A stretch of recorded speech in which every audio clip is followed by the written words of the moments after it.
देख रहे हैं GP news India. Uttar Pradesh के प्रयागराज से खास खबर।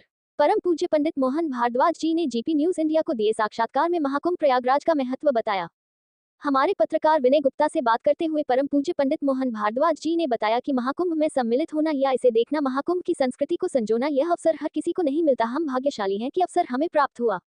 जीपी न्यूज इंडिया के लिए उत्तर प्रदेश के जनपद प्रयागराज से विनय गुप्ता की खास रिपोर्ट। कि नहीं कर रहा हूँ, पर जीवन का जो सत्य है, हम चाहे किसी की भी पूजा क्यों ना करें, पर जीवन में ये ध्यान रखना कि जिस दिन हम मरते हैं तो हमें शमशान ले जाया जाता है और उस शमशान में कोई देवता नहीं मिलता, ओनली मेरा बाबा भोलेनाथ मिलता है।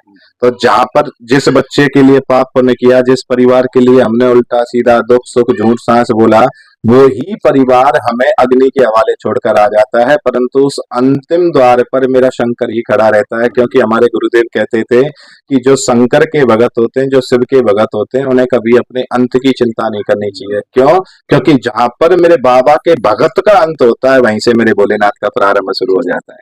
तो यही मेरा लक्ष्य है कि बाबा की जितनी ज्यादा हो सके बाबा की पूजा, बाबा की जो है सेवा करो, और बाबा ही पूर्ण सत्य है जीवन में, क्योंकि बाबा उसी को कहा जाता है जो हमारे बाप का बाप हो। तो वो हमारे बाबा है। जितना हो सके, और समस्त आपके चैनल के माध्यम से भी समस्त भक्तों को भी मैं यही जो है प्रार्थना करूंगा, चाहे कुछ हो या ना हो, मेरे भोलेनाथ पर एक लोटा जल जो है रोज चढ़ाओ, क्योंकि एक लोटा जल तुम्हारी हर समस्याओं का हल। तो भोलेनाथ की सेवा कभी मत छोड़ना, चाहे और समस्त देवी देवताओं की आप पूजा करो, क्योंकि ये करुणा के सागर हैं, ये कृपा की मूर्ति है। कर्पूर गौरम करुणावतारम, जो कपूर जैसे गोरे हैं। समस्त देवताओं को सुना होगा, कोई नीला है, कोई काला है, कोई किस रूप में, पर मेरा शंकर कपूर के समान गोरा है, करुणा का अवतार है। संसार सारम, संपूर्ण संसार जो है उनकी जो है संपूर्ण संसार की देख रेख करने वाला है। आपके प्रयागराज के पास में एक क्षेत्र है काशी, वहां कौन से बाबा हैं? काशी भोलेनाथ, विश्वनाथ। विश्वनाथ किसे कहते हैं? जो विश्व का पालन पोषण करने वाला हो। तो जो विश्व का पालन पोषण करने वाला है वो स्वयं मेरा बाबा भोलेनाथ विश्वनाथ है। अब लोग कहते हैं कि ब्रह्मा सृष्टि की रचना कर रहा है, विष्णु पाल रहा है। विष्णु भगवान का कोई मंदिर सुना है जो विश्व का पालन करने वाला विष्णु? नहीं। पर मेरे बाबा का है ना काशी में आपके, कि विश्वनाथ जो है। तो ये सर्वे सर्वा है, सब इन्हीं से ही उत्पन्न है। शिव ही प्रारंभ है, शिव ही मध्य और शिव ही अंत है। शिव में ही सब कुछ लीन है। एक मात्रा को हटा दो वही सब है, और मात्रा जोड़ दो वही शिव है। बहुत बहुत धन्यवाद।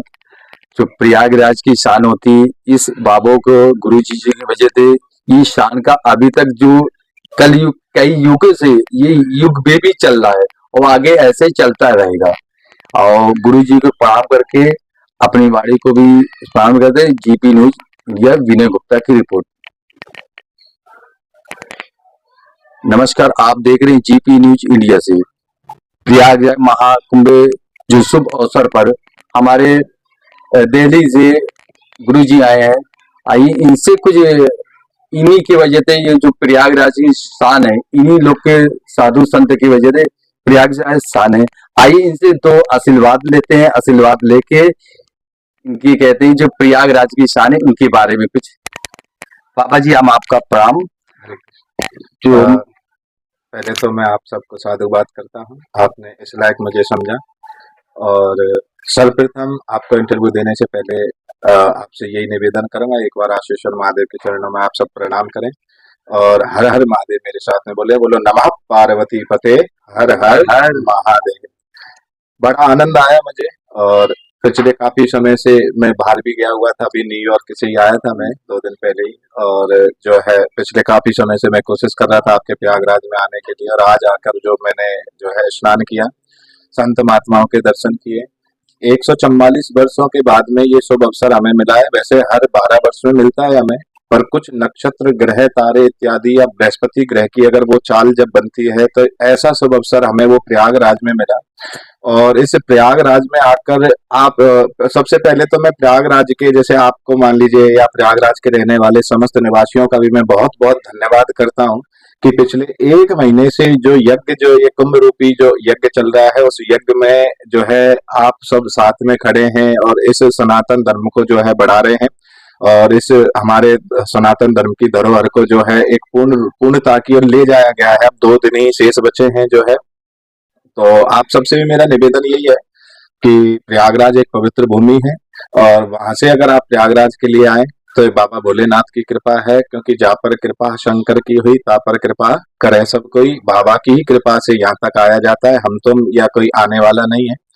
और यहाँ पर रहने वाले समस्त जो है निवासी हैं, मैं तो साक्षात कहता हूँ कि देवी देवता स्वरूप हैं, क्योंकि ऐसी पावन भूमि पे जो है उनको यहाँ स्थान मिला हुआ है।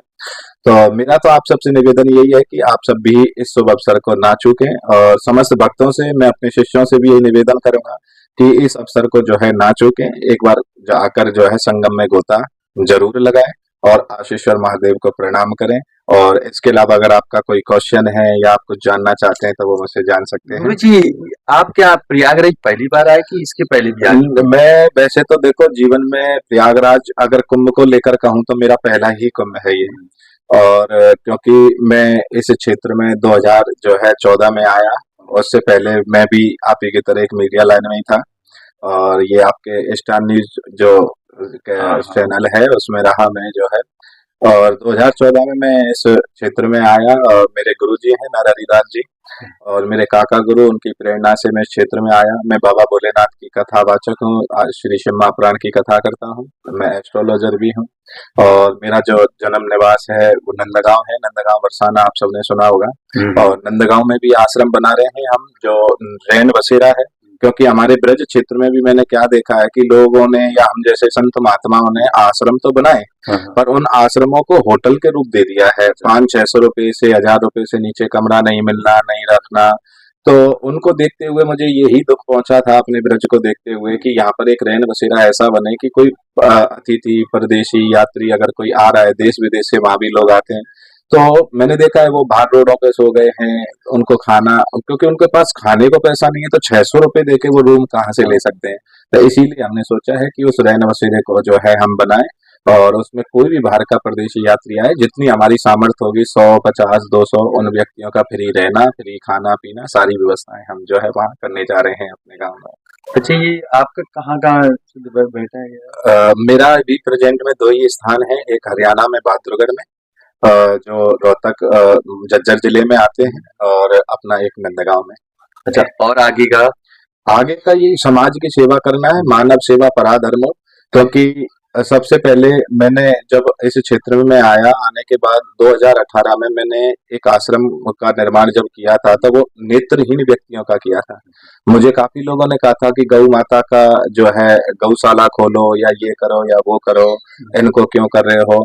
परंतु मेरे जो गुरुदेव थे, उन्होंने मुझे एक शिक्षा दी थी कि बेटा, जीवन में अगर कोई सुख या आशीर्वाद अगर आपको दे सकता है, वो एक मानव प्रजाति है।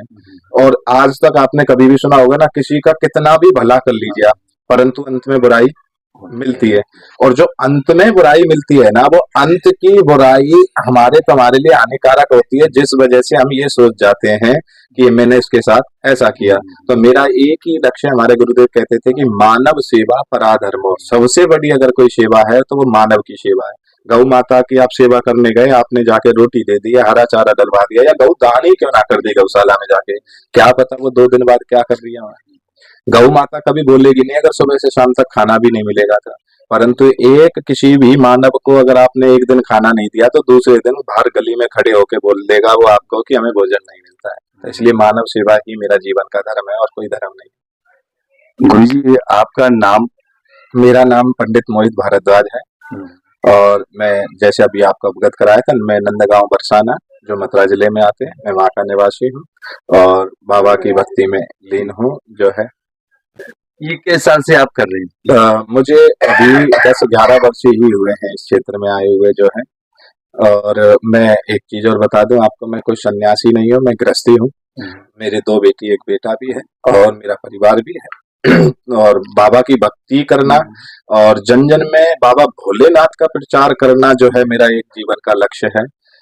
सत्यता क्या है, मेरे अंदर एक विचार उत्पन्न हुए थे कोरोना काल को लेकर, कि कोरोना काल जब आया, मैंने अपने जीवन का पहला ऐसा कोई चरण देखा था जिस चरण में जो है व्यक्ति बिल्कुल घर में बैठ गया, हजारों लाखों व्यक्ति मर रहे थे जो है।